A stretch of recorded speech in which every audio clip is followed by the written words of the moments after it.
3 سال شیعہ ابی طالب میں۔ اس بائیکاٹ کے نتیجے میں حالات نہایت سنگین ہو گئے۔ غلے اور سامان خوردونوش کی آمد بند ہو گئی، کیونکہ مکہ میں جو غلہ یا فروختنی سامان آتا تھا اسے مشرکین لپک کر خرید لیتے تھے، اس لیے محصورین کی حالت نہایت پتلی ہو گئی۔ انہیں پتے اور چمڑے کھانے پڑے۔ پاخہ کشی کا حال یہ تھا کہ بھوک سے بلکتے ہوئے بچوں اور عورتوں کی آوازیں گھاٹی کے باہر سنائی پڑتی تھیں۔ ان کے پاس بمشکل ہی کوئی چیز پہنچ پاتی تھی، وہ بھی پس پردہ۔ وہ لوگ حرمت والے مہینوں کے علاوہ باقی ایام میں اشیاء ضرورت کی خرید کے لیے گھاٹی سے باہر نکلتے بھی نہ تھے۔ وہ اگرچہ ان قافلوں سے سامان خرید سکتے تھے جو باہر سے مکہ آتے تھے، لیکن ان کے سامان کے دام بھی مکہ والے اس قدر بڑھا کر خریدنے کے لیے تیار ہو جاتے تھے کہ محصورین کے لیے کچھ خریدنا مشکل ہو جاتا تھا۔ حکیم بن ہزام جو حضرت خدیجہ رضی اللہ عنہا کا بھتیجا تھا، کبھی کبھی اپنی پھوپھی کے لیے گیہوں بھیجوا دیتا تھا۔ ایک بار ابو جہل سے سابقہ پڑ گیا، وہ غلہ روکنے پر اڑ گیا، لیکن ابو البختری نے مداخلت کی اور اسے اپنی پھوپھی کے پاس گیہوں بھیجوانے دیا۔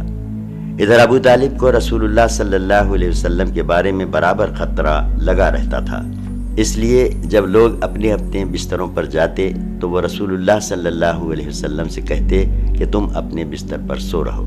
مقصد یہ ہوتا کہ اگر کوئی شخص آپ صلی اللہ علیہ وسلم کو قتل کرنے کی نیت رکھتا ہو تو دیکھ لے کہ آپ صلی اللہ علیہ وسلم کہاں سو رہے ہیں۔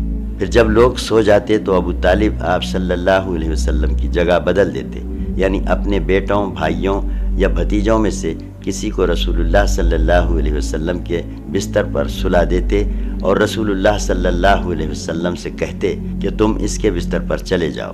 اس محصوری کے باوجود رسول اللہ صلی اللہ علیہ وسلم اور دوسرے مسلمان حج کے ایام میں باہر نکلتے تھے اور حج کے لیے آنے والوں سے مل کر انہیں اسلام کی دعوت دیتے تھے۔ اس موقع پر ابو لہب کی جو حرکت ہوا کرتی تھی اس کا ذکر پچھلے صفحات میں آ چکا ہے۔ صحیفہ چاک کیا جاتا ہے۔ ان حالات پر پورے 3 سال گزر گئے۔ اس کے بعد محرم سن 10 نبوت میں صحیفہ چاک کیے جانے اور اس ظالمانہ عہد و پیمان کو ختم کیے جانے کا واقعہ پیش آیا۔ اس کی وجہ یہ تھی کہ شروع ہی سے قریش کے کچھ لوگ اگر اس عہد و پیمان سے راضی تھے تو کچھ ناراض بھی تھے، اور انہی ناراض لوگوں نے اس صحیفے کو چاک کرنے کی تگ و دو کی۔ اس کا اصل محرک قبیلے بنو عامر بن لوئی کا ہشام بن عمر نامی ایک شخص تھا۔ یہ رات کی تاریکی میں چپکے شیعہ ابی طالب کے اندر غلہ بھیج کر بنو ہاشم کی مدد بھی کیا کرتا تھا۔ یہ زہیر بن ابی امیہ مخزومی کے پاس پہنچا۔ زہیر کی ماں عاتکہ عبد المطلب کی صاحبزادی یعنی ابو طالب کی بہن تھیں، اور اس سے کہا، زہیر کیا تمہیں یہ گوارا ہے کہ تم تو مزے سے کھاؤ پیو اور تمہارے ماموں کا وہ حال ہے جسے تم جانتے ہو؟ زہیر نے کہا، افسوس، میں تنہا کیا کر سکتا ہوں؟ ہاں، اگر میرے ساتھ کوئی اور آدمی ہوتا تو میں اس صحیفے کو پھاڑنے کے لیے یقیناً اٹھ پڑتا۔ اس نے کہا، اچھا تو ایک آدمی اور موجود ہے۔ پوچھا، کون ہے؟ کہا، میں ہوں۔ زہیر نے کہا، اچھا تو آپ تیسرا آدمی تلاش کرو۔ اس پر ہشام مطعم بن عدی کے پاس گیا اور بنو ہاشم اور بنو مطلب سے جو کہ عبد مناف کی اولاد تھے، مطعم کے قریبی نسبی تعلق کا ذکر کر کے اسے ملامت کی کہ اس نے اس ظلم پر قریش کی ہم نوائی کیوں کر کی۔ یاد رہے کہ مطعم بھی عبد مناف ہی کی نسل سے تھا۔ مطعم نے کہا، افسوس، میں تنہا کیا کر سکتا ہوں؟ ہشام نے کہا، ایک آدمی اور موجود ہے۔ مطعم نے پوچھا، کون ہے؟ ہشام نے کہا، میں۔ مطعم نے کہا، اچھا ایک تیسرا آدمی تلاش کرو۔ ہشام نے کہا، یہ بھی کر چکا ہوں۔ پوچھا، وہ کون ہے؟ کہا، زہیر بن ابی امیہ۔ مطعم نے کہا، اچھا تو اب چوتھا آدمی تلاش کرو۔ اس پر ہشام بن عمر ابو البختری بن ہشام کے پاس گیا اور اس سے بھی اسی طرح کی گفتگو کی جیسی مطعم سے کی تھی۔ اس نے کہا، بھلا کوئی اس کی تائید بھی کرنے والا ہے؟ ہشام نے کہا، ہاں۔ پوچھا، کون؟ کہا، زہیر بن ابی امیہ، مطعم بن عدی اور میں۔ اس نے کہا، اچھا تو اب پانچواں آدمی ڈھونڈو۔ اس کے لیے ہشام زما بن اسود بن مطلب بن اسد کے پاس گیا اور اس سے گفتگو کرتے ہوئے بنو ہاشم کی خرابت اور ان کے حقوق یاد دلائے۔ اس نے کہا، بھلا جس کام کے لیے مجھے بلا رہے ہو اس سے کوئی اور بھی متفق ہے؟ ہشام نے اس بات میں جواب دیا اور سب کے نام بتلائے۔ اس کے بعد ان لوگوں نے ہجون کے پاس جمع ہو کر آپس میں یہ عہد و پیمان کیا کہ صحیفہ چاک کرنا ہے۔ زہیر نے کہا میں ابتدا کروں گا، یعنی سب سے پہلے میں ہی زبان کھولوں گا۔ صبح ہوئی تو سب لوگ حسب معمول اپنی اپنی محفلوں میں پہنچے۔ زہیر بھی ایک جوڑا زیب تن کیے ہوئے پہنچا۔ پہلے بیت اللہ کے ساتھ چکر لگائے، پھر لوگوں سے مخاطب ہو کر بولا مکے والو، کیا ہم کھانا کھائیں، کپڑے پہنیں اور بنو ہاشم تباہ و برباد ہوں؟ نہ ان کے ہاتھ کچھ بیچا جائے نہ ان سے کچھ خریدا جائے۔ خدا کی قسم میں بیٹھ نہیں سکتا یہاں تک کہ اس ظالمانہ اور خرابت شکن صحیفے کو چاک کر دیا جائے۔ ابو جہل جو مسجد حرام کے ایک گوشے میں موجود تھا بولا تم غلط کہتے ہو، خدا کی قسم اسے پھاڑا نہیں جا سکتا۔ اس پر زمعہ بن اسود نے کہا بخدا تم زیادہ غلط کہتے ہو، جب یہ صحیفہ لکھا گیا تھا تب بھی ہم اس سے راضی نہ تھے۔ اس پر ابو البختری نے گرہ لگائی زمعہ ٹھیک کہہ رہا ہے، اس میں جو کچھ لکھا گیا ہے اس سے نہ ہم راضی ہیں نہ اسے ماننے کو تیار ہیں۔ اس کے بعد مطعم بن عدی نے کہا تم دونوں ٹھیک کہتے ہو اور جو اس کے خلاف کہتا ہے غلط کہتا ہے۔ ہم اس صحیفے سے اور اس میں جو کچھ لکھا ہوا ہے اس سے اللہ کے حضور برات کا اظہار کرتے ہیں۔ پھر ہشام بن عمر نے بھی اسی طرح کی بات کہی۔ یہ ماجرا دیکھ کر ابو جہل نے کہا یہ بات رات میں طے کی گئی ہے اور اس کا مشورہ یہاں کی بجائے کہیں اور کیا گیا ہے۔ اس دوران ابو طالب بھی حرم پاک کے گوشے میں موجود تھے۔ ان کے آنے کی وجہ یہ تھی کہ اللہ تعالیٰ نے رسول اللہ صلی اللہ علیہ وسلم کو اس صحیفے کے بارے میں یہ خبر دی تھی کہ اس پر اللہ تعالیٰ نے کیڑے بھیج دیے ہیں جنہوں نے ظلم و ستم اور خرابت شکنی کی ساری باتیں چٹ کر دی ہیں اور صرف اللہ عز و جل کا ذکر باقی چھوڑا ہے۔ پھر نبی کریم صلی اللہ علیہ وسلم نے اپنے چچا کو یہ بات بتائی تو وہ قریش سے یہ کہنے آئے تھے کہ ان کے بھتیجے نے انہیں یہ اور یہ خبر دی ہے کہ اگر وہ جھوٹا ثابت ہوا تو ہم تمہارے اور اس کے درمیان سے ہٹ جائیں گے اور تمہارا جو جی چاہے کرنا، لیکن اگر وہ سچا ثابت ہوا تو تمہیں تمہارے بائیکاٹ اور ظلم سے باز آنا ہوگا۔ اس پر قریش نے کہا تھا آپ انصاف کی بات کہہ رہے ہیں۔ ادھر ابو جہل اور باقی لوگوں کی نوک جھونک ختم ہوئی تو مطعم بن عدی صحیفہ چاک کرنے کے لیے اٹھا۔ کیا دیکھتا ہے کہ واقعی کیڑوں نے اس کا صفایا کر دیا ہے، صرف بسم کا اللہم باقی رہ گیا ہے اور جہاں جہاں اللہ کا نام تھا وہ بچا ہے، کیڑوں نے اسے نہیں کھایا تھا۔ اس کے بعد صحیفہ چاک ہو گیا۔ رسول اللہ صلی اللہ علیہ وسلم اور بقیہ تمام حضرات شیعہ ابی طالب سے نکل آئے اور مشرکین نے آپ صلی اللہ علیہ وسلم کی نبوت کی ایک عظیم الشان نشانی دیکھی، لیکن ان کا رویہ وہی رہا جس کا ذکر اس آیت میں ہے، سورہ 54 آیت 2۔ اگر وہ کوئی نشانی دیکھتے ہیں تو رخ پھیر لیتے ہیں اور کہتے ہیں کہ یہ تو چلتا پھرتا جادو ہے۔ چنانچہ مشرکین نے اس نشانی سے بھی رخ پھیر لیا اور اپنے کفر کی راہ میں چند قدم اور آگے بڑھ گئے۔ ابو طالب کی خدمت میں قریش کا آخری وفد۔ رسول اللہ صلی اللہ علیہ وسلم نے شیعہ ابی طالب سے نکلنے کے بعد پھر حسب معمول دعوت و تبلیغ کا کام شروع کر دیا، اور اب مشرکین نے اگرچہ بائیکاٹ ختم کر دیا تھا لیکن وہ بھی حسب معمول مسلمانوں پر دباؤ ڈالنے اور اللہ کی راہ سے روکنے کا سلسلہ جاری رکھے ہوئے تھے۔ اور جہاں تک ابو طالب کا تعلق ہے تو وہ بھی اپنی دیرینہ روایت کے مطابق پوری جاں سپاری کے ساتھ اپنے بھتیجے کی حمایت و حفاظت میں لگے ہوئے تھے، لیکن اب ان کی عمر 80 سال سے متجاوز ہو چلی تھی۔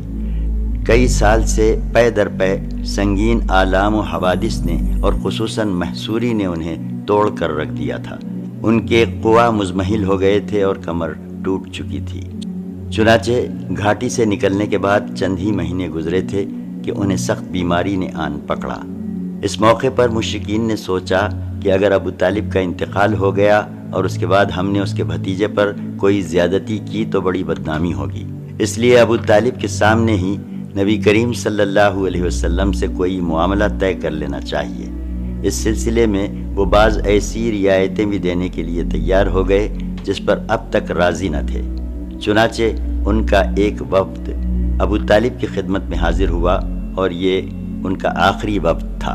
ابن اسحاق وغیرہ کا بیان ہے کہ جب ابو طالب بیمار پڑ گئے اور قریش کو معلوم ہوا کہ ان کی حالت غیر ہوتی جا رہی ہے تو انہوں نے آپس میں کہا کہ دیکھو حمزہ رضی اللہ عنہ اور عمر رضی اللہ عنہ مسلمان ہو چکے ہیں اور محمد صلی اللہ علیہ وسلم کا دین قریش کے ہر قبیلے میں پھیل چکا ہے، اس لیے چلو ابو طالب کے پاس چلیں کہ وہ اپنے بھتیجے کو کسی بات کا پابند کریں اور ہم سے بھی ان کے متعلق عہد لے لیں، کیونکہ واللہ ہمیں اندیشہ ہے لوگ ہمارے قابو میں نہ رہیں گے۔ ایک روایت یہ ہے کہ ہمیں اندیشہ ہے کہ یہ بڈھا مر گیا اور محمد صلی اللہ علیہ وسلم کے ساتھ کوئی گڑبڑ ہو گئی تو عرب ہمیں طعنہ دیں گے، کہیں گے کہ انہوں نے محمد صلی اللہ علیہ وسلم کو چھوڑے رکھا اور اس کے خلاف کچھ کرنے کی ہمت نہ کی، لیکن جب اس کا چچا مر گیا تو اس پر چڑھ دوڑے۔ بہرحال قریش کا یہ وفد ابو طالب کے پاس پہنچا اور ان سے گفت و شنید کی۔ وفد کے ارکان قریش کے معزز ترین افراد تھے، یعنی عتبہ بن ربیہ، شیبہ بن ربیہ، ابو جہل بن ہشام، امیہ بن خلف، ابو سفیان بن حرب اور دیگر اشراف قریش، جن کی کل تعداد تقریباً 25 تھی۔ انہوں نے کہا، اے ابو طالب، ہمارے درمیان آپ کا جو مرتبہ و مقام ہے اسے آپ بخوبی جانتے ہیں، اور اب آپ جس حالت سے گزر رہے ہیں وہ بھی آپ کے سامنے ہے۔ ہمیں اندیشہ ہے کہ یہ آپ کے آخری ایام ہیں۔ ادھر ہمارے اور آپ کے بھتیجے کے درمیان جو معاملہ چل رہا ہے اس سے بھی آپ واقف ہیں۔ ہم چاہتے ہیں کہ آپ انہیں بلائیں اور ان کے بارے میں ہم سے کچھ عہد و پیمان لیں اور ہمارے بارے میں ان سے عہد و پیمان لیں، یعنی وہ ہم سے دستکش رہیں اور ہم ان سے دستکش رہیں، وہ ہم کو ہمارے دین پر چھوڑ دیں اور ہم ان کو ان کے دین پر چھوڑ دیں۔ اس پر ابو طالب نے آپ صلی اللہ علیہ وسلم کو بلایا اور آپ صلی اللہ علیہ وسلم تشریف لائے تو کہا، بھتیجے، یہ تمہاری قوم کے معزز لوگ ہیں، تمہارے ہی لیے جمع ہوئے ہیں، یہ چاہتے ہیں کہ تمہیں کچھ عہد و پیمان دے دیں اور تم بھی انہیں کچھ عہد و پیمان دے دو۔ اس کے بعد ابو طالب نے ان کی یہ پیشکش ذکر کی کہ کوئی بھی فریق دوسرے سے تعرض نہ کرے۔ جواب میں رسول اللہ صلی اللہ علیہ وسلم نے وفد کو مخاطب کر کے فرمایا، آپ لوگ یہ بتائیں کہ اگر میں ایک ایسی بات پیش کروں جس کے اگر آپ قائل ہو جائیں تو عرب کے بادشاہ بن جائیں اور عجم آپ کے زیر نگیں آ جائے تو آپ کی رائے کیا ہوگی؟ بعض روایتوں میں یہ کہا گیا ہے کہ آپ صلی اللہ علیہ وسلم نے ابو طالب کو مخاطب کر کے فرمایا، میں ان سے ایک ایسی بات چاہتا ہوں جس کے یہ قائل ہو جائیں تو عرب ان کے تابع فرمان بن جائیں اور عجم انہیں جزیہ ادا کریں۔ ایک اور روایت میں یہ مذکور ہے کہ آپ صلی اللہ علیہ وسلم نے فرمایا، چچا جان، آپ کیوں نہ انہیں ایک ایسی بات کی طرف بلائیں جو ان کے حق میں بہتر ہے۔ انہوں نے کہا، تم انہیں کس بات کی طرف بلانا چاہتے ہو؟ آپ صلی اللہ علیہ وسلم نے فرمایا، میں ایک ایسی بات کی طرف بلانا چاہتا ہوں جس کے یہ قائل ہو جائیں تو عرب ان کا تابع فرمان بن جائے اور عجم پر ان کی بادشاہت قائم ہو جائے۔ ابن اسحاق کی ایک روایت یہ ہے کہ آپ نے فرمایا، آپ لوگ صرف ایک بات مان لیں جس کی بدولت آپ عرب کے بادشاہ بن جائیں گے اور عجم آپ کے زیر نگیں آ جائے گا۔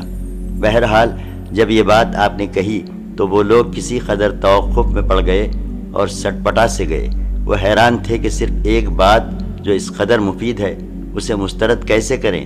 آخرکار ابو جہل نے کہا، اچھا بتاؤ تو وہ بات ہے کیا؟ تمہارے باپ کی قسم، ایسی ایک بات کیا 10 باتیں بھی پیش کرو تو ہم ماننے کو تیار ہیں۔ آپ صلی اللہ علیہ وسلم نے فرمایا، آپ لوگ لا الہ الا اللہ کہیں اور اللہ کے سوا جو کچھ پوچھتے ہیں اسے چھوڑ دیں۔ اس پر انہوں نے ہاتھ پیٹ پیٹ کر اور تالیاں بجا بجا کر کہا، محمد صلی اللہ علیہ وسلم، تم یہ چاہتے ہو کہ سارے خداؤں کی جگہ بس ایک ہی خدا بنا ڈالو؟ واقعی تمہارا معاملہ بڑا عجیب ہے۔ پھر آپس میں ایک دوسرے سے بولے، خدا کی قسم یہ شخص تمہاری کوئی بات ماننے کو تیار نہیں، لہذا چلو اور اپنے آباء و اجداد کے دین پر ڈٹ جاؤ یہاں تک کہ اللہ ہمارے اور اس شخص کے درمیان فیصلہ فرما دے۔ اس کے بعد انہوں نے اپنی اپنی راہ لی۔ اس واقعے کے بعد انہی لوگوں کے بارے میں قرآن مجید کی یہ آیات نازل ہوئیں۔ پارہ 38 آیت 1 تا 7۔ صاد، قسم ہے نصیحت بھرے قرآن کی، بلکہ جنہوں نے کفر کیا ہیکڑی اور رزد میں ہیں، ہم نے کتنی ہی قومیں ان سے پہلے ہلاک کر دیں، اور وہ چیخے چلائے لیکن اس وقت جب کہ بچنے کا وقت نہ تھا۔ انہیں تعجب ہے کہ ان کے پاس خود انہی میں سے ایک ڈرانے والا آ گیا۔ کافر کہتے ہیں کہ یہ جادوگر ہے، بڑا جھوٹا ہے، کیا اس نے سارے معبودوں کی جگہ بس ایک ہی معبود بنا ڈالا؟ یہ تو بڑی عجیب بات ہے۔ اور ان کے بڑے یہ کہتے ہوئے نکلے کہ چلو اور اپنے معبودوں پر ڈٹے رہو، یہ ایک سوچی سمجھی اسکیم ہے، ہم نے کسی اور ملت میں یہ بات نہیں سنی، یہ محض گھڑنت ہے۔ غم کا سال، ابو طالب کی وفات۔ ابو طالب کا مرض بڑھتا گیا اور بالآخر وہ انتقال کر گئے۔ ان کی وفات شیعہ ابی طالب کی محصوری کے خاتمے کے 6 ماہ بعد رجب سن 10 نبوی میں ہوئی۔ ایک قول یہ بھی ہے کہ انہوں نے حضرت خدیجہ رضی اللہ عنہا کی وفات سے صرف 3 دن پہلے ماہ رمضان میں وفات پائی۔ صحیح بخاری میں حضرت مسیب سے مروی ہے کہ جب ابو طالب کی وفات کا وقت آیا تو نبی کریم صلی اللہ علیہ وسلم ان کے پاس تشریف لے گئے۔ وہاں ابو جہل بھی موجود تھا۔ آپ صلی اللہ علیہ وسلم نے فرمایا، چچا جان، آپ لا الہ الا اللہ کہہ دیجئے، بس ایک کلمہ جس کے ذریعے میں اللہ کے پاس آپ کے لیے حجت پیش کر سکوں گا۔ ابو جہل اور عبداللہ بن امیہ نے کہا، ابو طالب، کیا عبد المطلب کی ملت سے رخ پھیر لوگے؟ پھر یہ دونوں برابر ان سے بات کرتے رہے، یہاں تک کہ آخری بات جو ابو طالب نے لوگوں سے کہی یہ تھی کہ عبد المطلب کی ملت پر۔ نبی کریم صلی اللہ علیہ وسلم نے فرمایا، میں جب تک آپ سے روک نہ دیا جاؤں آپ کے لیے دعائے مغفرت کرتا رہوں گا۔ اس پر یہ آیت نازل ہوئی، سورہ 9 آیت 113، جس کا ترجمہ ہے، نبی کریم صلی اللہ علیہ وسلم اور اہل ایمان کے لیے درست نہیں کہ مشرکین کے لیے دعائے مغفرت کریں، اگرچہ وہ قرابت دار ہی کیوں نہ ہوں، جبکہ ان پر واضح ہو چکا ہے کہ وہ لوگ جہنمی ہیں۔ اور یہ آیت بھی نازل ہوئی، سورہ 28 آیت 56، آپ جسے پسند کریں ہدایت نہیں دے سکتے۔ یہاں یہ بتانے کی ضرورت نہیں کہ ابو طالب نے نبی صلی اللہ علیہ وسلم کی کس قدر حمایت و حفاظت کی تھی۔ وہ در حقیقت مکے کے بڑوں اور احمقوں کے حملوں سے اسلامی دعوت کے بچاؤ کے لیے ایک قلعہ تھے، لیکن وہ بذات خود اپنے بزرگ آباء و اجداد کی ملت پر قائم رہے، اس لیے مکمل کامیابی نہ پا سکے۔ چنانچہ صحیح بخاری میں حضرت عباس بن عبد المطلب رضی اللہ عنہ سے مروی ہے کہ انہوں نے نبی کریم صلی اللہ علیہ وسلم سے دریافت کیا، آپ صلی اللہ علیہ وسلم اپنے چچا کے کیا کام آ سکے، کیونکہ وہ آپ صلی اللہ علیہ وسلم کی حفاظت کرتے تھے اور آپ کے لیے دوسروں پر بگڑتے اور ان سے لڑائی مول لیتے تھے۔ آپ نے فرمایا، وہ جہنم کی ایک چھچلی جگہ میں ہیں، اور اگر میں نہ ہوتا تو وہ جہنم کے سب سے گہرے کھڈ میں ہوتے۔ ابو سعید خدری رضی اللہ عنہ کا بیان ہے کہ ایک بار نبی کریم صلی اللہ علیہ وسلم کے پاس آپ کے چچا کا تذکرہ ہوا تو آپ صلی اللہ علیہ وسلم نے فرمایا، ممکن ہے قیامت کے دن انہیں میری شفاعت فائدہ پہنچا دے اور انہیں جہنم کی ایک اوتھلی جگہ میں رکھ دیا جائے جو صرف ان کے دونوں ٹخنوں تک پہنچ سکے۔ حضرت خدیجہ رضی اللہ عنہا جوار رحمت میں جناب ابو طالب کی وفات کے 2 ماہ بعد یا صرف 3 دن بعد علل اختلاف اقوال حضرت ام المومنین خدیجۃ الکبریٰ رضی اللہ عنہا بھی رحلت فرما گئیں۔ ان کی وفات نبوت کے 10ویں سال ماہ رمضان میں ہوئی۔ اس وقت وہ 65 برس کی تھیں اور رسول اللہ صلی اللہ علیہ وسلم اپنی عمر کی 50ویں منزل میں تھے۔ حضرت خدیجہ رضی اللہ عنہا رسول اللہ صلی اللہ علیہ وسلم کے لیے اللہ تعالیٰ کی بڑی گرا قدر نعمت تھیں۔ وہ 1/4 صدی آپ صلی اللہ علیہ وسلم کی رفاقت میں رہیں، اور اس دوران رنج و خلق کا وقت آتا تو آپ صلی اللہ علیہ وسلم کے لیے تڑپ اٹھتیں۔ سنگین اور مشکل ترین حالات میں آپ صلی اللہ علیہ وسلم کو قوت پہنچاتیں، تبلیغ رسالت میں آپ صلی اللہ علیہ وسلم کی مدد کرتیں، اور اس تلخ ترین جہاد کی سختیوں میں آپ صلی اللہ علیہ وسلم کی شریک کار رہتیں، اور اپنی جان و مال سے آپ صلی اللہ علیہ وسلم کی خیر خواہی و غم گساری کرتیں۔ رسول اللہ صلی اللہ علیہ وسلم کا ارشاد ہے، جس وقت لوگوں نے میرے ساتھ کفر کیا وہ مجھ پر ایمان لائیں۔ جس وقت لوگوں نے مجھے جھٹلایا انہوں نے میری تصدیق کی۔ جس وقت لوگوں نے مجھے محروم کیا انہوں نے مجھے اپنے مال میں شریک کیا، اور اللہ نے مجھے ان سے اولاد دی اور دوسری بیویوں سے کوئی اولاد نہ دی۔ صحیح بخاری میں ابو ہریرہ رضی اللہ عنہ سے مروی ہے کہ حضرت جبرائیل علیہ السلام نبی کریم صلی اللہ علیہ وسلم کے پاس تشریف لائے اور فرمایا، اے اللہ کے رسول صلی اللہ علیہ وسلم، یہ خدیجہ رضی اللہ عنہ تشریف لا رہی ہیں۔ ان کے پاس ایک برتن ہے جس میں سالن یا کھانا یا کوئی مشروب ہے۔ جب وہ آپ صلی اللہ علیہ وسلم کے پاس آ پہنچیں تو آپ صلی اللہ علیہ وسلم انہیں ان کے رب کی طرف سے سلام کہیں اور جنت میں موتی کے ایک محل کی بشارت دیں جس میں نہ شور و شغب ہوگا نہ درماندگی و تکان، غم ہی غم۔ یہ دونوں علم انگیز حادثے صرف چند دنوں کے دوران پیش آئے، جس سے نبی صلی اللہ علیہ وسلم کے دل میں غم و علم کے احساسات موجزن ہو گئے۔ قوم کی طرف سے بھی مصائب کا تومار بن گیا، کیونکہ ابو طالب کے وفات کے بعد ان کی جسارت بڑھ گئی اور وہ کھل کر آپ صلی اللہ علیہ وسلم کو اذیت اور تکلیف پہنچانے لگے۔ اس کیفیت نے آپ صلی اللہ علیہ وسلم کے غم و علم میں اور اضافہ کر دیا۔ آپ صلی اللہ علیہ وسلم نے ان سے مایوس ہو کر طائف کی راہ لی کہ ممکن ہے وہاں لوگ آپ صلی اللہ علیہ وسلم کی دعوت قبول کر لیں، آپ صلی اللہ علیہ وسلم کو پناہ دے دیں اور آپ صلی اللہ علیہ وسلم کی قوم کے خلاف آپ صلی اللہ علیہ وسلم کی مدد کریں، لیکن وہاں نہ کوئی پناہ دہندہ ملا نہ مددگار، بلکہ الٹے انہوں نے سخت اذیت پہنچائی اور ایسی بدسلوکی کی کہ خود آپ صلی اللہ علیہ وسلم کی قوم نے ویسی بدسلوکی نہ کی تھی۔ تفصیل آگے آ رہی ہے۔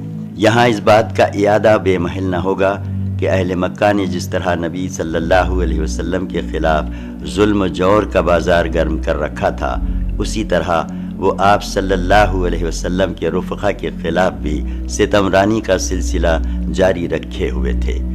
چنانچہ آپ صلی اللہ علیہ وسلم کے ہمدم و ہمراز ابو بکر صدیق رضی اللہ عنہ مکہ چھوڑنے پر مجبور ہو گئے اور حبشہ کے ارادے سے تن بتقدیر نکل پڑے، لیکن برق غمات پہنچے تو ابن دغنہ سے ملاقات ہو گئی اور وہ اپنی پناہ میں آپ کو مکہ واپس لے آیا۔ ابن اسحاق کا بیان ہے کہ جب ابو طالب انتقال کر گئے تو قریش نے رسول اللہ صلی اللہ علیہ وسلم کو ایسی اذیت پہنچائی کہ ابو طالب کی زندگی میں کبھی اس کی آرزو بھی نہ کر سکے تھے، حتیٰ کہ قریش کے ایک احمق نے سامنے آ کر آپ صلی اللہ علیہ وسلم کے سر پر مٹی ڈال دی۔ آپ صلی اللہ علیہ وسلم اسی حالت میں گھر تشریف لائے۔ مٹی آپ صلی اللہ علیہ وسلم کے سر پر پڑی ہوئی تھی۔ آپ صلی اللہ علیہ وسلم کی ایک صاحبزادی نے اٹھ کر مٹی دھوئی اور دھوتے ہوئے روتی جا رہی تھیں، اور رسول اللہ صلی اللہ علیہ وسلم انہیں تسلی دیتے ہوئے فرماتے جا رہے تھے، بیٹی رو نہیں، اللہ تمہارے ابا کی حفاظت کرے گا۔ اس دوران آپ صلی اللہ علیہ وسلم یہ بھی فرماتے جا رہے تھے کہ قریش نے میرے ساتھ کوئی ایسی بدسلوکی نہ کی جو مجھے ناگوار گزری ہو، یہاں تک کہ ابو طالب کا انتقال ہو گیا۔ اسی طرح کے پے در پے آلام و مصائب کی بنا پر رسول اللہ صلی اللہ علیہ وسلم نے اس سال کا نام عام الحزن یعنی غم کا سال رکھ دیا۔ حضرت سودا رضی اللہ عنہا سے شادی۔ اسی سال شوال سن 10 نبوت میں رسول اللہ صلی اللہ علیہ وسلم نے حضرت سودا بنت زمعہ رضی اللہ عنہا سے شادی کی۔ یہ ابتدائی دور میں مسلمان ہو گئی تھیں اور دوسری ہجرت حبشہ کے موقع پر ہجرت بھی کی تھی۔ ان کے شوہر کا نام سکران بن عمر تھا، وہ بھی قدیم الاسلام تھے اور حضرت سودا نے انہی کی رفاقت میں حبشہ کی جانب ہجرت کی تھی، لیکن وہ حبشہ ہی میں، اور کہا جاتا ہے کہ مکہ واپس آ کر انتقال کر گئے۔ اس کے بعد جب حضرت سودا رضی اللہ عنہا کی عدت ختم ہو گئی تو نبی کریم صلی اللہ علیہ وسلم نے ان کو شادی کا پیغام دیا اور پھر شادی ہو گئی۔ یہ حضرت خدیجہ رضی اللہ عنہا کی وفات کے بعد پہلی بیوی ہیں جن سے رسول اللہ صلی اللہ علیہ وسلم نے شادی کی۔ چند برس بعد انہوں نے اپنی باری حضرت عائشہ رضی اللہ عنہا کو ہبہ کر دی تھی۔ ابتدائی مسلمانوں کا صبر و ثبات اور اس کے اسباب و عوامل۔ یہاں پہنچ کر گہری سوجھ بوجھ اور مضبوط دل و دماغ کا آدمی بھی حیرت زدہ رہ جاتا ہے۔ اور بڑے بڑے اخلا دم بخود ہو کر پوچھتے ہیں کہ آخر وہ کیا اسباب و عوامل تھے جنہوں نے مسلمانوں کو اس قدر انتہائی اور معجزانہ حد تک ثابت قدم رکھا۔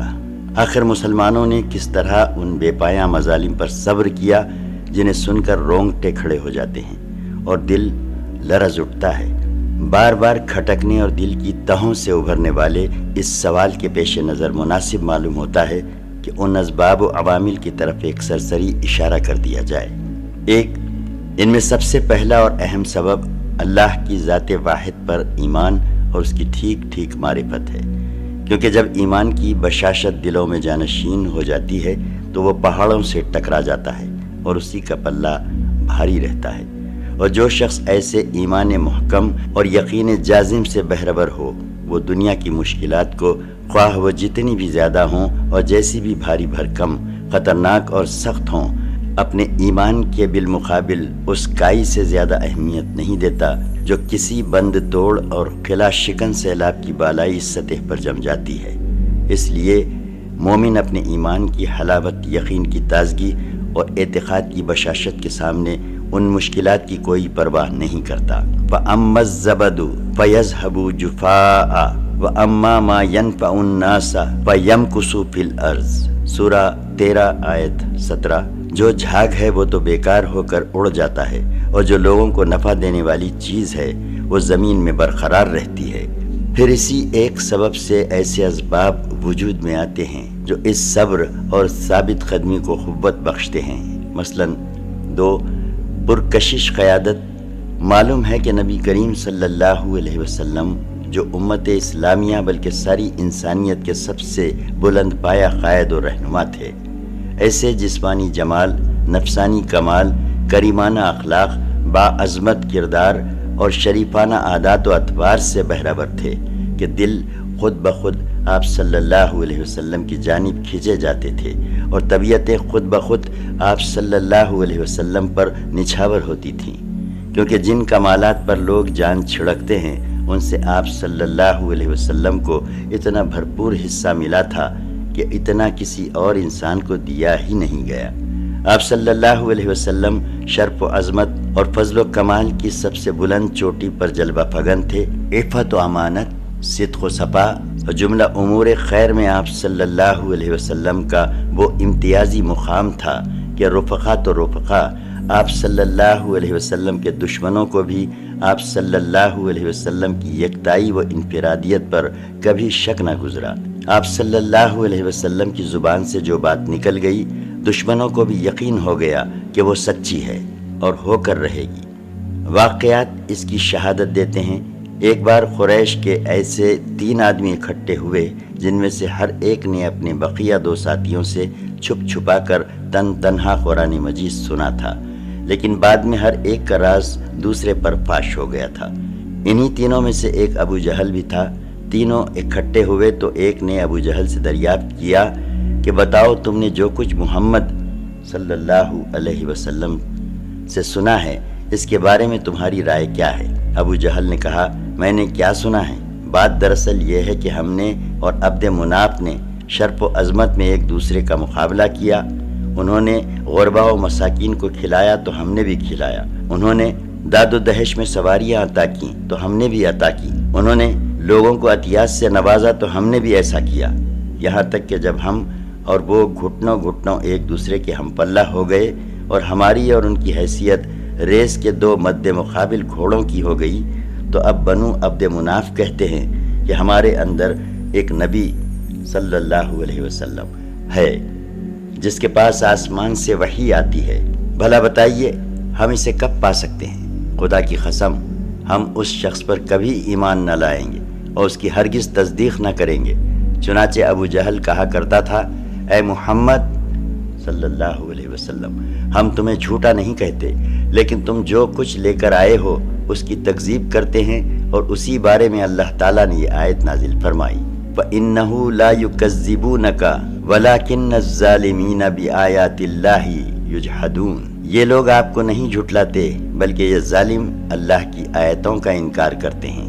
اس واقعے کی تفصیل گزر چکی ہے کہ ایک روز کفار نے نبی کریم صلی اللہ علیہ وسلم کو 3 بار لعن طعن کی، اور تیسری دفعہ میں آپ صلی اللہ علیہ وسلم نے فرمایا کہ اے قریش کی جماعت، میں تمہارے پاس ذبح لے کر آیا ہوں۔ تو یہ بات ان پر اس طرح اثر کر گئی کہ جو شخص عداوت میں سب سے بڑھ کر تھا، وہ بھی بہتر سے بہتر جو جملہ پا سکتا تھا اس کے ذریعے آپ صلی اللہ علیہ وسلم کو راضی کرنے کی کوشش میں لگ گیا۔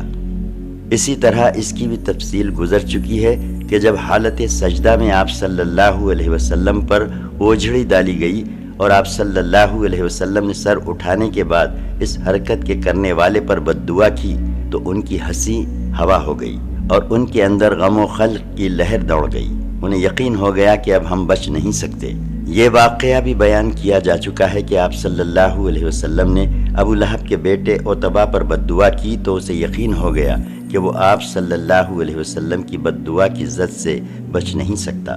چنانچہ اس نے ملک شام کے سفر میں شیر کو دیکھتے ہی کہا، واللہ محمد صلی اللہ علیہ وسلم نے مکہ میں رہتے ہوئے مجھے قتل کر دیا۔ ابی بن خلف کا واقعہ ہے کہ وہ بار بار آپ صلی اللہ علیہ وسلم کو قتل کی دھمکیاں دیا کرتا تھا۔ ایک بار آپ صلی اللہ علیہ وسلم نے جواباً فرمایا کہ تم نہیں بلکہ میں تمہیں قتل کروں گا انشاءاللہ۔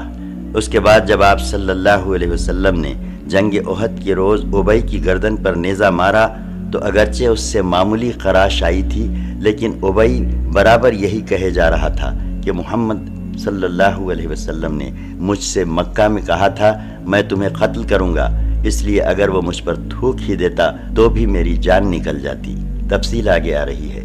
اسی طرح ایک بار حضرت سعد بن معاذ نے مکہ میں امیہ بن خلف سے کہہ دیا کہ میں نے رسول اللہ صلی اللہ علیہ وسلم کو یہ فرماتے ہوئے سنا ہے کہ مسلمان تمہیں قتل کریں گے، تو اس پر امیہ پر سخت گھبراہٹ طاری ہو گئی جو مسلسل قائم رہی۔ چنانچہ اس نے عہد کر لیا کہ وہ مکے سے باہر ہی نہ نکلے گا، اور جب جنگ بدر کے موقع پر ابو جہل کے اصرار سے مجبور ہو کر نکلنا پڑا تو اس نے مکے کا سب سے تیز رو اونٹ خریدا تاکہ خطرے کی علامات ظاہر ہوتے ہی چمپت ہو جائے۔ ادھر جنگ میں جانے پر آمادہ دیکھ کر اس کی بیوی نے بھی ٹوکا کہ ابو صفوان آپ کے یسربی بھائی نے جو کچھ کہا تھا اسے آپ بھول گئے۔ ابو صفوان نے جواب میں کہا کہ نہیں، بلکہ میں خدا کی قسم ان کے ساتھ تھوڑی ہی دور جاؤں گا۔ یہ تو آپ صلی اللہ علیہ وسلم کے دشمنوں کا حال تھا۔ باقی رہے آپ صلی اللہ علیہ وسلم کے صحابہ رضی اللہ عنہم اور رفقا، تو آپ صلی اللہ علیہ وسلم تو ان کے لیے دیدہ دل اور جان و روح کی حیثیت رکھتے تھے۔ ان کے دل کی گہرائیوں سے آپ صلی اللہ علیہ وسلم کے لیے حب صادق کے جذبات اس طرح ابلتے تھے جیسے نشیب کی طرف پانی بہتا ہے، اور جان و دل اس طرح آپ صلی اللہ علیہ وسلم کی طرف کھینچتے تھے جیسے لوہا مغناطیس کی طرف کھینچتا ہے۔ آپ کی صورت ہر جسم کا ہیولا تھی اور آپ کا وجود ہر دل کے لیے مغناطیس۔ اس محبت و فداکاری اور جانثاری و جاسپاری کا نتیجہ یہ تھا کہ صحابہ کرام رضی اللہ عنہم کو یہ گوارا نہ تھا کہ آپ صلی اللہ علیہ وسلم کے ناخن میں خراش آ جائے یا آپ صلی اللہ علیہ وسلم کے پاؤں میں کانٹا چبھ جائے، خواہ اس کے لیے ان کی گردنیں ہی کیوں نہ کوٹ دی جائیں۔ ایک روز ابوبکر صدیق رضی اللہ عنہ کو بری طرح کچل دیا گیا اور انہیں سخت مار ماری گئی۔ عتبہ بن ربیعہ ان کے قریب آ کر انہیں پیوند لگے ہوئے جوتوں سے مارنے لگا، چہرے کو خصوصیت سے نشانہ بنایا، پھر پیٹھ پر چڑھ گیا۔ کیفیت یہ تھی کہ چہرے اور ناک کا پتہ نہیں چل رہا تھا۔ پھر ان کے قبیلے بنو تیم کے لوگ انہیں ایک کپڑے میں لپیٹ کر گھر لے گئے۔ انہیں یقین تھا کہ اب یہ زندہ نہ بچیں گے، لیکن دن کے خاتمے کے قریب ان کی زبان کھل گئی، اور زبان کھلی تو یہ بولے کہ رسول اللہ صلی اللہ علیہ وسلم کیا ہوئے؟ اس پر بنو تیم نے انہیں سخت سست کہا، ملامت کی، اور ان کی ماں ام الخیر سے یہ کہہ کر اٹھ کھڑے ہوئے کہ انہیں کچھ کھلا پلا دینا۔ جب وہ تنہا رہ گئی تو انہوں نے ابو بکر رضی اللہ عنہ سے کھانے پینے کے لیے اصرار کیا، لیکن ابو بکر صدیق رضی اللہ عنہ یہی کہتے رہے کہ رسول اللہ صلی اللہ علیہ وسلم کا کیا ہوا؟ آخر کار ام الخیر نے کہا، مجھے تمہارے ساتھی کا حال معلوم نہیں۔ ابو بکر صدیق رضی اللہ عنہ نے کہا، ام جمیل بنت قطاب کے پاس جاؤ اور اس سے دریافت کرو۔ وہ ام جمیل کے پاس گئیں اور بولی، ابو بکر رضی اللہ عنہ تم سے محمد بن عبداللہ صلی اللہ علیہ وسلم کے بارے میں دریافت کر رہے ہیں۔ جمیل نے کہا میں نہ ابو بکر رضی اللہ عنہ کو جانتی ہوں نہ محمد بن عبداللہ صلی اللہ علیہ وسلم کو، البتہ اگر تم چاہو تو میں تمہارے ساتھ تمہارے صاحبزادے کے پاس چل سکتی ہوں۔ الخیر نے کہا بہتر ہے۔ اس کے بعد جمیل ان کے ہمراہ آئیں، دیکھا تو ابو بکر صدیق رضی اللہ عنہ انتہائی خستہ حال پڑے تھے۔ پھر قریب ہوئیں تو چیخ پڑی اور کہنے لگی جس قوم نے آپ کی یہ درگت بنائی ہے وہ یقیناً بدقماش اور کافر قوم ہے، مجھے امید ہے کہ اللہ آپ کا بدلہ ان سے لے کر رہے گا۔ ابو بکر رضی اللہ عنہ نے پوچھا رسول اللہ صلی اللہ علیہ وسلم کیا ہوئے؟ انہوں نے کہا یہ آپ کی ماں سن رہی ہیں۔ کہا کوئی بات نہیں۔ بولی آپ صحیح سالم ہیں؟ پوچھا کہاں ہیں؟ کہا ابن ارقم کے گھر میں ہیں۔ ابو بکر رضی اللہ عنہ نے فرمایا اچھا تو پھر اللہ کے لیے مجھ پر عہد ہے کہ میں نہ کوئی کھانا کھاؤں گا نہ پانی پیوں گا یہاں تک کہ رسول اللہ صلی اللہ علیہ وسلم کی خدمت میں حاضر ہو جاؤں۔ اس کے بعد الخیر اور جمیل رکی رہیں۔ جب آمد و رفت بند ہو گئی اور سیاپا پڑ گیا تو یہ دونوں ابو بکر رضی اللہ عنہ کو لے کر نکلیں، وہ ان پر ٹیک لگائے ہوئے تھے، اور اس طرح انہوں نے ابو بکر صدیق رضی اللہ عنہ کو رسول اللہ صلی اللہ علیہ وسلم کی خدمت میں پہنچا دیا۔ محبت و جانسپاری کے کچھ اور بھی نادر واقعات ہم اپنی اس کتاب میں موقع بموقع نقل کریں گے، خصوصاً جنگ احد کے واقعات اور حضرت خبیب رضی اللہ عنہ کے حالات کے ضمن میں۔ 3 احساس ذمہ داری۔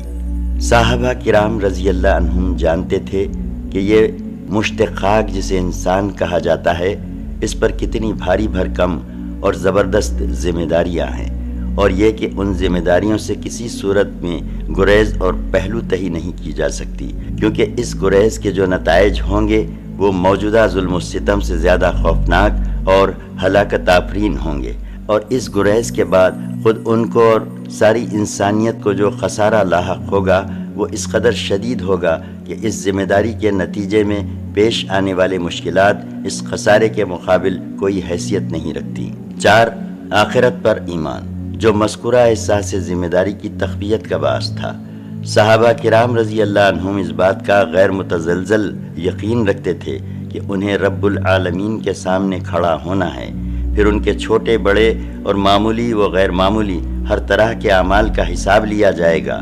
اس کے بعد یا تو نعمتوں سے بھری دائمی جنت ہوگی یا عذاب سے بھڑکتی ہوئی جہنم۔ اس یقین کا نتیجہ یہ تھا کہ صحابہ کرام رضی اللہ عنہم اپنی زندگی امید و بیم کی حالت میں گزارتے تھے، یعنی اپنے پروردگار کی رحمت کی امید رکھتے تھے اور اس کے عذاب کا خوف، اور ان کی کیفیت وہی رہتی تھی جو اس آیت میں بیان کی گئی ہے۔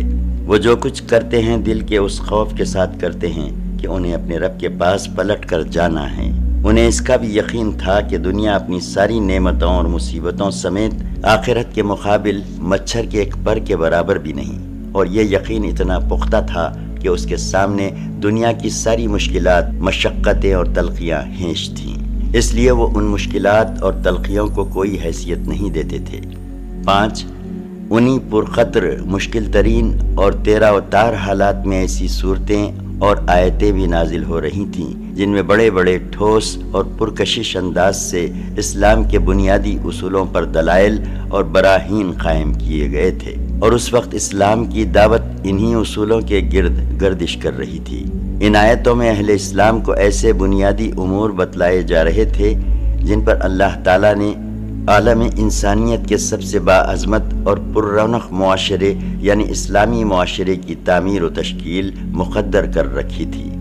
نیز ان آیات میں مسلمانوں کے جذبات و احساسات کو پامردی و اتباعت قدمی پر ابھارا جا رہا تھا، اس کے لیے مثالیں دی جا رہی تھیں اور اس کی حکمتیں بیان کی جاتی تھیں۔ سورہ 2 آیت 214 کا ترجمہ ہے، تم سمجھتے ہو کہ جنت میں چلے جاؤ گے، حالانکہ ابھی تم پر ان لوگوں جیسی حالت نہیں آئی جو تم سے پہلے گزر چکے ہیں۔ وہ سختیوں اور بدحالیوں سے دوچار ہوئے اور انہیں جھنجھوڑ دیا گیا، یہاں تک کہ رسول اور جو لوگ ان پر ایمان لائے تھے بول اٹھے کہ اللہ کی مدد کب آئے گی؟ سنو، اللہ کی مدد قریب ہی ہے۔ سورہ 29 آیت 1 2 3 الف لام میم، کیا لوگوں نے یہ سمجھ رکھا ہے کہ انہیں یہ کہنے پر چھوڑ دیا جائے گا کہ ہم ایمان لائے اور ان کی آزمائش نہیں کی جائے گی، حالانکہ ان سے پہلے جو لوگ تھے ہم نے ان کی آزمائش کی، لہٰذا ان کے بارے میں بھی اللہ یہ ضرور معلوم کرے گا کہ کن لوگوں نے سچ کہا، اور یہ بھی ضرور معلوم کرے گا کہ کون لوگ جھوٹے ہیں۔ اور انہی کے پہلو بپہلو ایسی آیات کا نزول بھی ہو رہا تھا جن میں کفار و معاندین کے اعتراضات کے دندان شکن جواب دیے گئے تھے۔ ان کے لیے کوئی حیلہ باقی نہیں چھوڑا گیا تھا، اور انہیں بڑے واضح اور دو ٹوک الفاظ میں بتلا دیا گیا تھا کہ اگر وہ اپنی گمراہی اور اناد پر مصر رہے تو اس کے نتائج کس قدر سنگین ہوں گے۔ اس کی دلیل میں گزشتہ قوموں کے ایسے واقعات اور تاریخی شواہد پیش کیے گئے تھے جن سے واضح ہوتا ہے کہ اللہ کی سنت اپنے اولیاء اور اعداء کے بارے میں کیا ہے۔ پھر اس ڈراوے کے پہلو بپہلو لطف و کرم کی باتیں بھی کہی جا رہی تھیں، اور افہام و تفہیم اور ارشاد و رہنمائی کا حق بھی ادا کیا جا رہا تھا تاکہ باز آنے والے اپنی کھلی گمراہی سے باز آ سکیں۔ در حقیقت قرآن مسلمانوں کو ایک دوسری ہی دنیا کی سیر کراتا ہے، اور انہیں کائنات کے مشاہد، ربوبیت کے جمال، الوہیت کے کمال، رحمت و رافت کی آثار اور لطف و رضا کے ایسے ایسے جلوے دکھاتا تھا کہ ان کے جذب و کشش کے آگے کوئی رکاوٹ برقرار نہ رہ سکتی تھی۔ پھر انہی آیات کی طے میں مسلمانوں سے ایسے ایسے خطاب بھی ہوتے تھے جن پر پروردگار کی طرف سے رحمت و رضوان اور دائمی نعمتوں سے بھری ہوئی جنت کی بشارت ہوتی تھی، اور ظالم و سرکش دشمنوں اور کافروں کے ان حالات کی تصویر کشی ہوتی تھی کہ وہ رب العالمین کی عدالت میں فیصلے کے لیے کھڑے کیے جائیں گے، ان کی بھلائیاں اور نیکیاں ضبط کر لی جائیں گی، اور انہیں چہروں کے بل گھسیٹ کر یہ کہتے ہوئے جہنم میں پھینک دیا جائے گا کہ لو جہنم کا لطف اٹھاؤ۔ 6. کامیابی کی بشارتیں۔ ان ساری باتوں کے علاوہ مسلمانوں کو اپنی مظلومیت کے پہلے ہی دن سے بلکہ اس کے بھی پہلے سے معلوم تھا کہ اسلام قبول کرنے کے معنی یہ نہیں ہیں کہ دائمی مصائب اور ہلاکت خیزیاں مول لی گئیں، بلکہ اسلامی دعوت روز اول سے جاہل و جہلا اور ان کے ظالمانہ نظام کے خاتمے کے عزائم رکھتی ہے، اور اس دعوت کا ایک اہم نشانہ یہ بھی ہے کہ وہ روئے زمین پر اپنا اثر و نفوذ پھیلائے اور دنیا کے سیاسی موقف پر اس طرح غالب آ جائے کہ انسانی جمعیت اور اقوام عالم کو اللہ کی مرضی کی طرف لے جا سکے، اور انہیں بندوں کی بندگی سے نکال کر اللہ کی بندگی میں داخل کر سکے۔ قرآن مجید میں یہ بشارتیں کبھی اشارتاً اور کبھی صراحتاً نازل ہوتی تھیں۔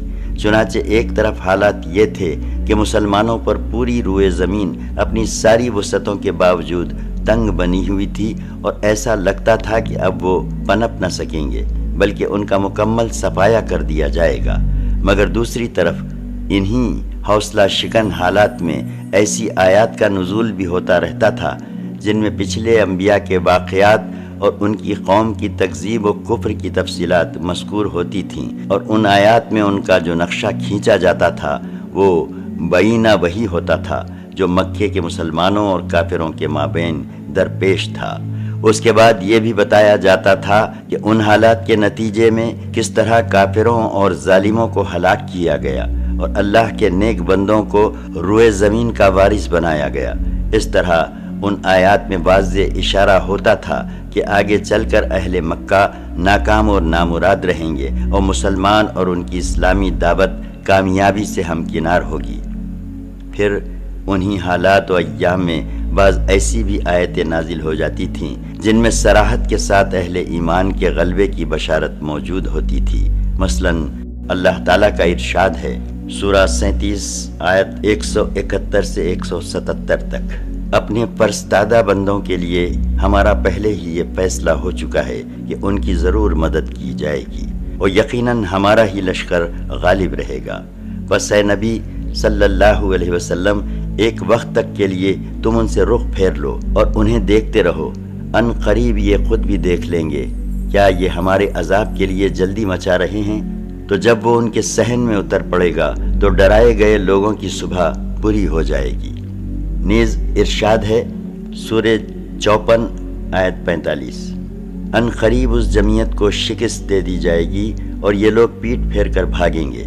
سورہ 38 آیت 11، یہ جتھوں میں سے ایک معمولی سا جتھا ہے جسے یہیں شکست دی جائے گی۔ مہاجرین حبشہ کے بارے میں ارشاد ہوا سورہ 16 آیت 41 میں، جن لوگوں نے مظلومیت کے بعد اللہ کی راہ میں ہجرت کی، ہم انہیں یقیناً دنیا میں بہترین ٹھکانہ عطا کریں گے اور آخرت کا اجر بہت ہی بڑا ہے اگر لوگ جانیں۔ اسی طرح کفار نے رسول اللہ صلی اللہ علیہ وسلم سے حضرت یوسف علیہ السلام کا واقعہ پوچھا تو جواب میں ضمناً یہ آیت بھی نازل ہوئی، سورہ 12 آیت 7۔ یوسف اور ان کے بھائیوں کے واقعے میں پوچھنے والوں کے لیے نشانیاں ہیں، یعنی اہل مکہ جو آج حضرت یوسف علیہ السلام کا واقعہ پوچھ رہے ہیں، یہ خود بھی اسی طرح ناکام ہوں گے جس طرح حضرت یوسف علیہ السلام کے بھائی ناکام ہوئے تھے، اور ان کی سپر اندازی کا وہی حال ہوگا جو ان کے بھائیوں کا ہوا تھا۔ انہیں حضرت یوسف علیہ السلام اور ان کے بھائیوں کے واقعے سے عبرت پکڑنی چاہیے کہ ظالم کا حشر کیا ہوتا ہے۔ ایک جگہ پیغمبروں کا تذکرہ کرتے ہوئے ارشاد ہوا، سورہ 14 آیت 13 سے لے کر 14 تک، کفار نے اپنے پیغمبروں سے کہا کہ ہم تمہیں اپنی زمین سے ضرور نکال دیں گے، یا یہ کہ تم ہماری ملت میں واپس آ جاؤ۔ اس پر ان کے رب نے ان کے پاس وحی بھیجی کہ ہم ظالموں کو یقیناً ہلاک کر دیں گے۔ یہ وعدہ ہے اس شخص کے لیے جو میرے پاس کھڑے ہونے سے ڈرے اور میری وعید سے ڈرے۔ اسی طرح جس وقت فارس اور روم میں جنگ کے شعلے بھڑک رہے تھے اور کفار چاہتے تھے کہ فارسی غالب آ جائیں کیونکہ فارسی مشرک تھے، اور مسلمان چاہتے تھے کہ رومی غالب آ جائیں کیونکہ رومی بہرحال اللہ پر، پیغمبروں پر، وحی پر، آسمانی کتابوں پر اور یوم آخرت پر ایمان رکھنے کے دعوے دار تھے، لیکن غلبہ فارسیوں کو حاصل ہوتا جا رہا تھا۔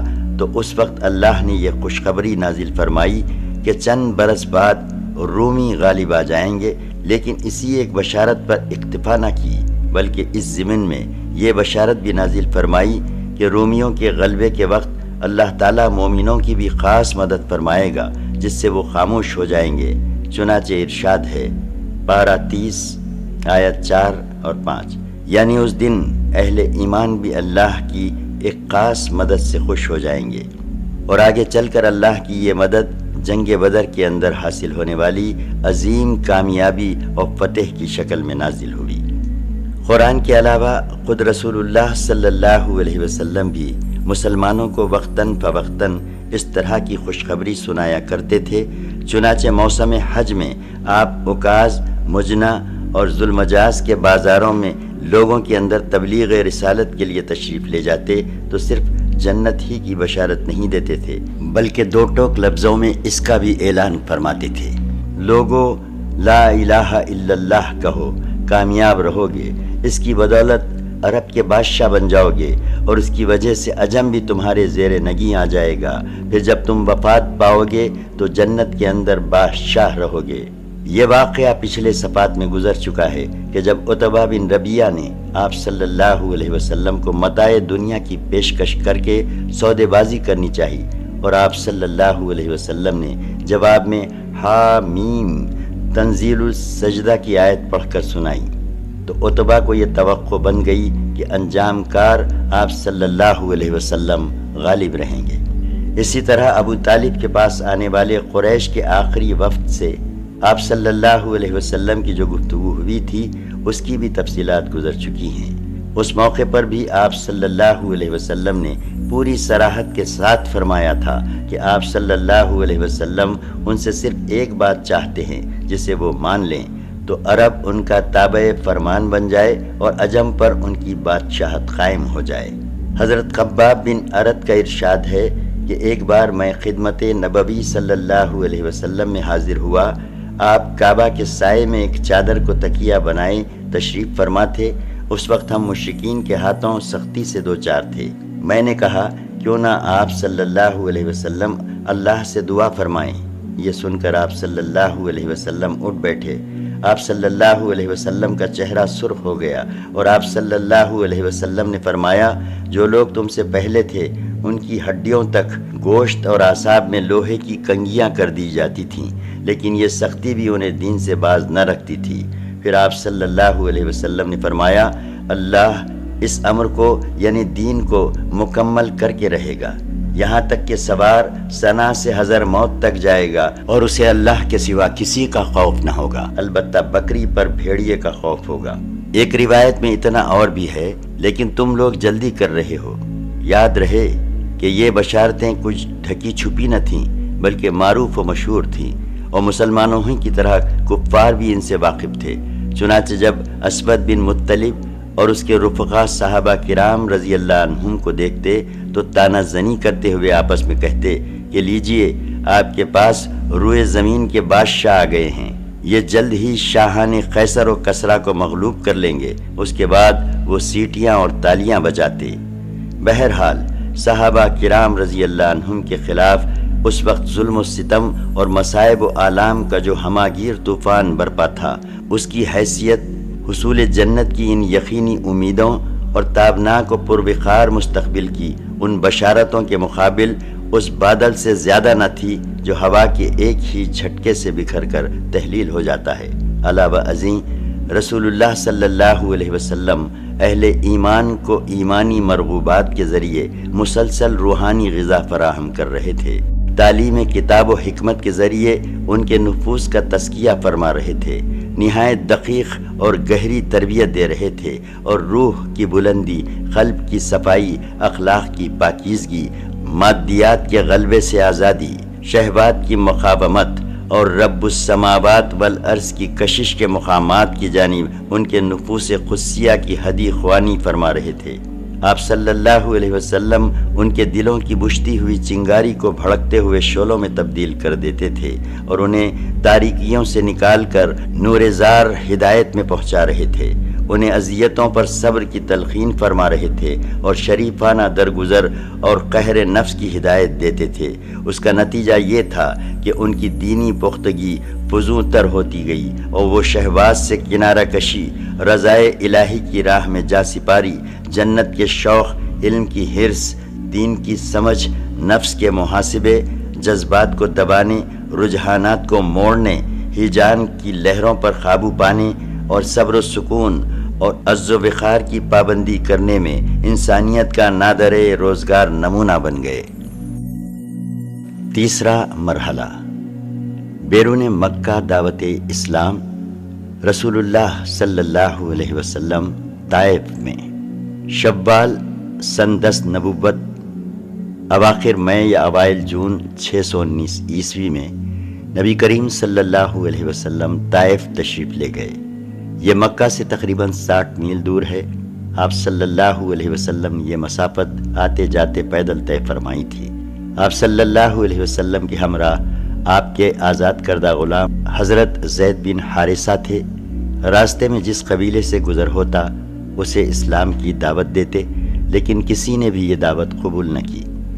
جب طائف پہنچے تو قبیلہ ثقیف کے 3 سرداروں کے پاس تشریف لے گئے جو آپس میں بھائی تھے اور جن کے نام یہ تھے عبد یالیل، مسعود اور حبیب۔ ان تینوں کے والد کا نام عمرو بن عمیر ثقفی تھا۔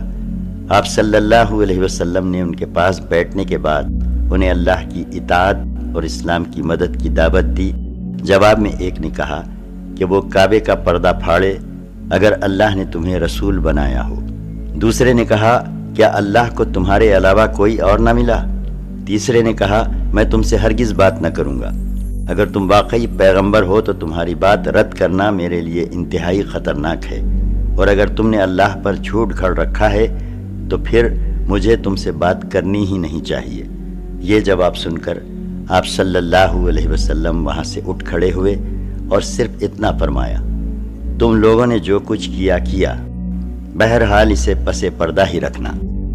اس دوران آپ صلی اللہ علیہ وسلم ان کے ایک ایک سردار کے پاس تشریف لے گئے اور ہر ایک سے گفتگو کی، لیکن سب کا ایک ہی جواب تھا کہ تم ہمارے شہر سے نکل جاؤ، بلکہ انہوں نے اپنے اوباشوں کو شے دے دی۔ چنانچہ جب آپ صلی اللہ علیہ وسلم نے واپسی کا قصد فرمایا تو یہ اوباش گالیاں دیتے، تالیاں پیٹتے اور شور مچاتے آپ صلی اللہ علیہ وسلم کے پیچھے لگ گئے، اور دیکھتے دیکھتے اتنی بھیڑ جمع ہو گئی کہ آپ صلی اللہ علیہ وسلم کے راستے کے دونوں جانب لائن لگ گئی۔ پھر گالیوں اور بدزبانیوں کے ساتھ ساتھ پتھر بھی چلنے لگے۔ جس سے آپ صلی اللہ علیہ وسلم کی ایڑ پر اتنے زخم آئے کہ دونوں جوتے خون میں تربتر ہو گئے۔ ادھر زید بن حارثہ ڈھال بن کر چلتے ہوئے پتھروں کو روک رہے تھے، جس سے ان کے سر میں کئی جگہ چوٹ آئی۔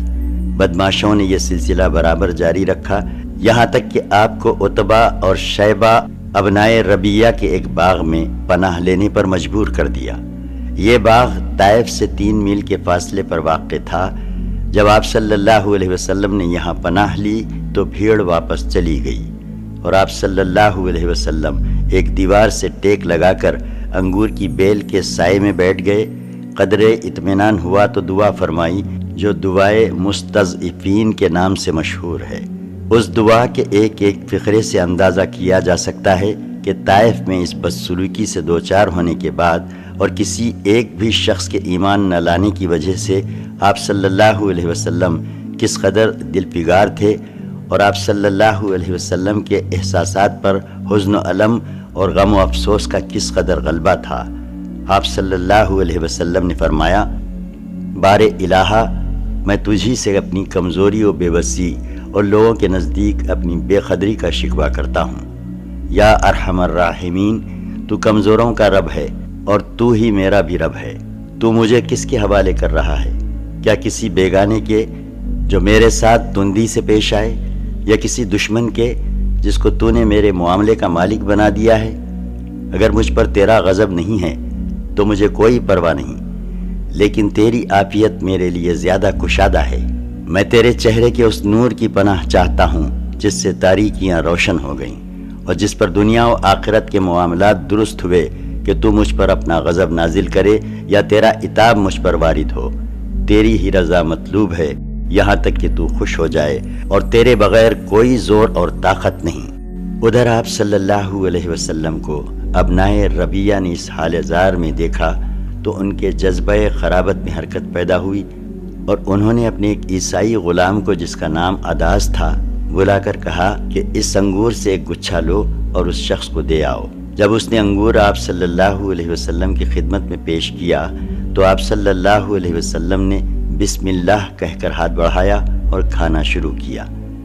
عداس نے کہا، یہ جملہ تو اس علاقے کے لوگ نہیں بولتے۔ رسول اللہ صلی اللہ علیہ وسلم نے فرمایا، تم کہاں کے رہنے والے ہو اور تمہارا دین کیا ہے؟ اس نے کہا، میں عیسائی ہوں اور نینوا کا باشندہ ہوں۔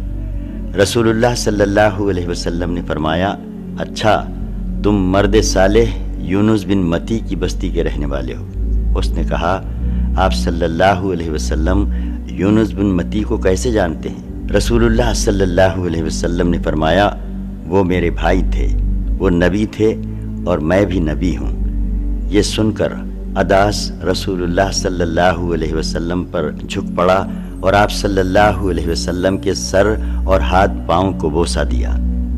یہ دیکھ کر ربیہ کے دونوں بیٹوں نے آپس میں کہا، لو، اب اس شخص نے ہمارے غلام کو بگاڑ دیا۔ اس کے بعد جب عداس واپس گیا تو دونوں نے اس سے کہا، اجی یہ کیا معاملہ تھا؟ اس نے کہا، میرے آقا، روئے زمین پر اس شخص سے بہتر کوئی اور نہیں۔ اس نے مجھے ایک ایسی بات بتائی ہے جسے نبی کے سوا کوئی نہیں جانتا۔ ان دونوں نے کہا، دیکھو عداس، کہیں یہ شخص تمہیں تمہارے دین سے پھیر نہ دے، کیونکہ تمہارا دین اس کے دین سے بہتر ہے۔ قدرے ٹھہر کر رسول اللہ صلی اللہ علیہ وسلم باغ سے نکلے تو مکہ کی راہ پر چل پڑے۔ غم و علم کی شدت سے طبیعت نڈھال اور دل پاش پاش تھا۔ قرن منازل پہنچے تو اللہ تعالیٰ کے حکم سے حضرت جبرائیل علیہ السلام تشریف لائے۔ ان کے ساتھ پہاڑوں کا فرشتہ بھی تھا۔ وہ آپ صلی اللہ علیہ وسلم سے یہ گزارش کرنے آیا تھا کہ آپ صلی اللہ علیہ وسلم حکم دیں تو وہ اہل مکہ کو 2 پہاڑوں کے درمیان پیس ڈالے۔ اس واقعے کی تفصیل صحیح بخاری میں حضرت عائشہ رضی اللہ عنہا سے مروی ہے۔ ان کا بیان ہے کہ انہوں نے ایک روز رسول اللہ صلی اللہ علیہ وسلم سے دریافت کیا کہ کیا آپ صلی اللہ علیہ وسلم پر کوئی ایسا دن بھی آیا ہے جو احد کے دن سے زیادہ سنگین رہا ہو؟ آپ صلی اللہ علیہ وسلم نے فرمایا، ہاں، تمہاری قوم سے مجھے جن جن مصائب کا سامنا کرنا پڑا ان میں سب سے سنگین مصیبت وہ تھی جس سے میں گھاٹی کے دن دوچار ہوا، جب میں نے اپنے آپ کو عبد یا لیل بن عبد کلال کے صاحبزادے پر پیش کیا، مگر اس نے میری بات منظور نہ کی تو میں غم و الم سے نڈھال اپنے رخ پر چل پڑا اور مجھے قرن ثعلب پہنچ کر ہی افاقہ ہوا۔ وہاں میں نے سر اٹھایا تو کیا دیکھتا ہوں کہ بادل کا ایک ٹکڑا مجھ پر سایہ فگن ہے۔ میں نے بغور دیکھا تو اس میں حضرت جبرائیل علیہ السلام تھے۔ انہوں نے مجھے پکار کر کہا، آپ صلی اللہ علیہ وسلم کی قوم نے آپ صلی اللہ علیہ وسلم سے جو بات کہی اللہ نے اسے سن لیا ہے۔ اب اس نے آپ صلی اللہ علیہ وسلم کے پاس پہاڑوں کا فرشتہ بھیجا ہے تاکہ آپ صلی اللہ علیہ وسلم ان کے بارے میں اسے جو حکم چاہیں دیں۔ اس کے بعد پہاڑوں کے فرشتے نے مجھے آواز دی اور سلام کرنے کے بعد کہا، اے محمد صلی اللہ علیہ وسلم، بات یہی ہے، اب آپ صلی اللہ علیہ وسلم جو چاہیں، اگر چاہیں کہ میں انہیں دو پہاڑوں کے درمیان کچل دوں تو ایسا ہی ہوگا۔ نبی کریم صلی اللہ علیہ وسلم نے فرمایا، نہیں، بلکہ مجھے امید ہے کہ اللہ عز و جل ان کی پشت سے ایسی نسل پیدا کرے گا جو صرف ایک اللہ کی عبادت کرے گی اور اس کے ساتھ کسی چیز کو شریک نہ ٹھہرائے گی۔